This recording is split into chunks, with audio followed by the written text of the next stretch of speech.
시편 65편. 시온에 계신 하나님, 침묵이 주께 찬양하고 순종도 그리합니다. 주께서는 그 모든 것에 담긴 기도를 들으십니다. 우리 모두 죄를 짊어지고 머지않아 주님의 집에 이릅니다. 지은 죄 너무 무거워 감당할 수 없지만 주께서는 그것을 단번에 씻어주십니다. 주께서 친히 택하신 이들은 복이 있습니다. 주님 거하시는 곳에 초대받은 이들은 복이 있습니다. 우리가 주님의 집, 주님 하늘 저택에 있는 좋은 것들을 한껏 기대합니다. 주님의 놀라운 구원의 일들이 주님 트로피 보관실에 전시되어 있습니다. 주께서는 땅을 길들이시고 대양의 물을 채우시며 산을 조성하시고 언덕을 아름답게 꾸미시는 분, 폭풍과 파도의 노호와 군중의 시끄러운 소요를 가라앉히시는 분, 도처에서 사람들이 걸음을 멈추고 두려움과 놀라움으로 바라봅니다. 새벽과 땅거미가 번갈아 소리칩니다. 와서 예배하여라. 오, 땅에 찾아오셔서 땅에게 기쁨의 춤을 추게 하소서. 봄비로 땅을 장식하시고 생수로 하나님의 강을 채우소서. 밀밭을 황금빛으로 물들이소서. 주께서는 이 일을 위해 세상을 지으셨습니다. 비를 내려 갈아엎은 밭을 적셔주시고 흙이 물을 넉넉히 품게 하소서. 썰의 질과 고물의 질에 땅이 꽃을 피우고 열매 맺게 하소서. 산봉우리에 눈왕관을 씌워 빛나게 하시고 주님의 길에 장미 꽃잎을 흩뿌리소서. 거친 풀밭 곳곳에도 뿌려주소서. 언덕들이 춤추게 하시고 협곡진 비탈에 양떼를 두어 골짜기와 골짜기 아마포를 들이온 듯 꾸며주소서. 오, 저들에게서 기쁨의 함성 터져나오고 즐거운 노랫소리 그치지 않게 하소서. 1절 4절은 하나님께서 시온에 거하시면서 하나님 백성을 돌보신다는 사실을 알려줍니다. 시편의 전형적인 특징이고 시온 중심 사상을 명확하게 드러냈죠. 1절을 보면 시온에서 잠잠함이 주님께 찬양이 된다 고백하면서 시작합니다. 시편 62편 말씀을 다시금 읽는 듯하죠. 그런데 왜 잠잠함이 찬양이 된다 고백했을까요?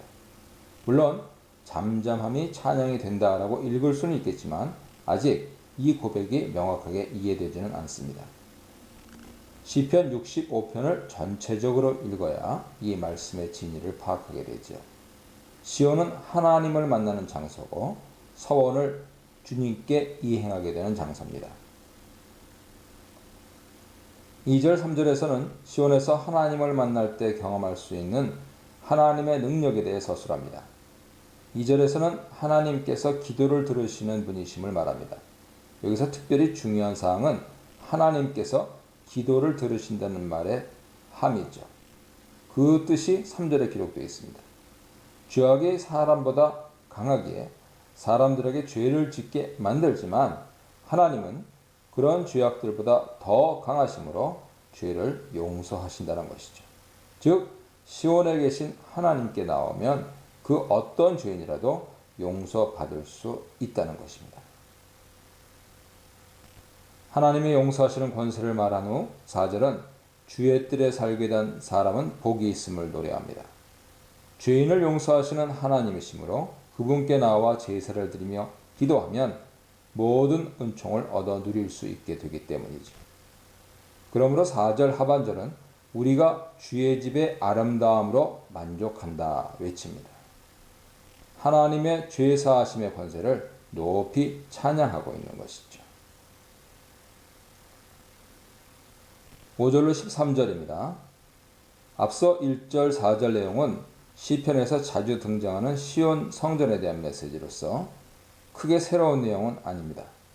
그런데 65편은 특별하게도 이러한 성전 중심 메시지를 피족의 전체를 위한 메시지로 확대하고 있습니다. 바로 그 확대의 방향이 5절로 13절에서 나타납니다. 시온에서 다스리시며 용사이신 주님의 역사는 피족의 전체에 드러난다는 것이죠. 5절은 하나님의 다스리시는 역사가 매우 놀라움을 고백하며 시작합니다.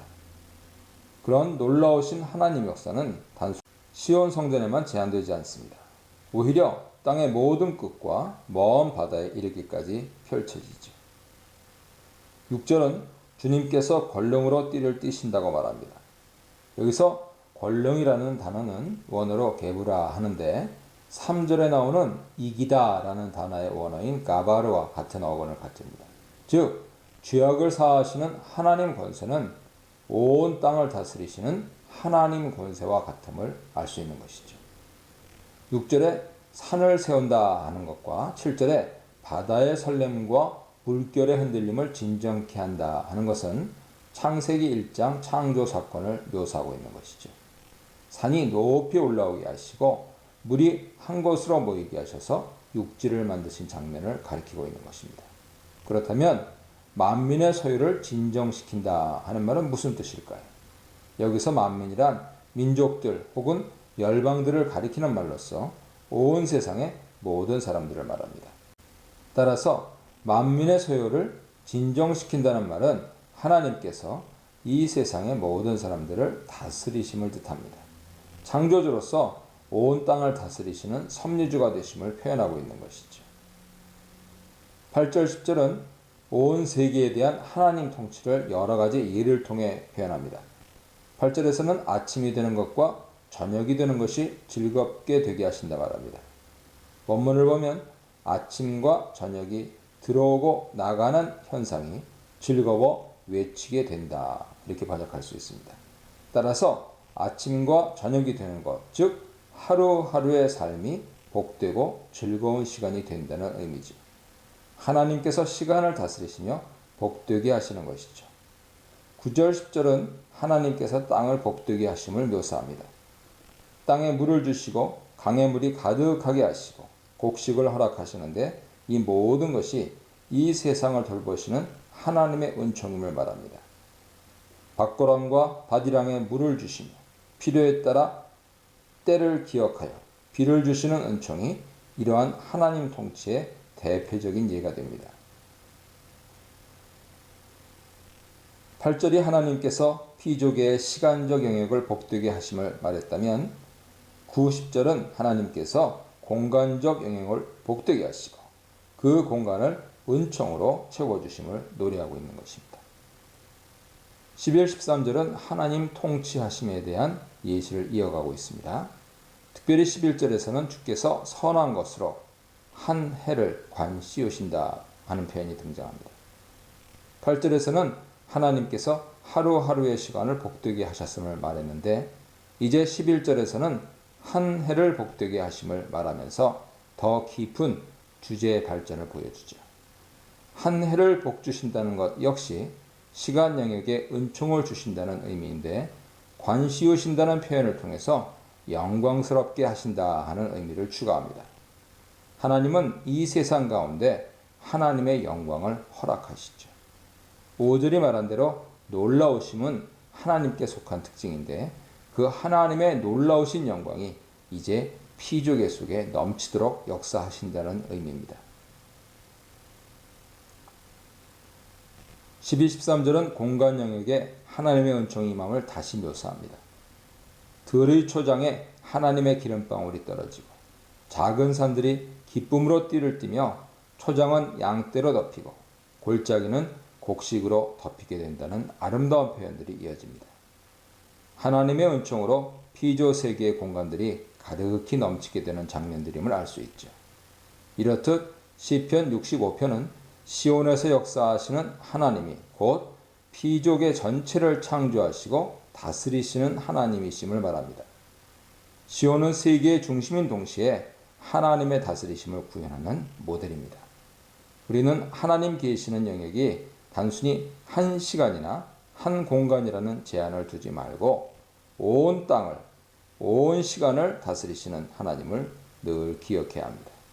교회는 모이기만 하는 곳이 아니라 하나님의 은혜를 땅끝까지 전파해서 하나님 나라가 모든 민족들 가운데 그리고 시간과 공간의 모든 영역들 가운데 이루어질 수 있도록 노력하고 실천하는 하나님의 복의 통로가 되어야 합니다. 이 문단에서는 찬양받기에 합당하신 하나님, 두려워할 만한 역사의 주인이신 하나님, 결실을 주시는 생명의 하나님에 대해 묵상해 보시기 바랍니다.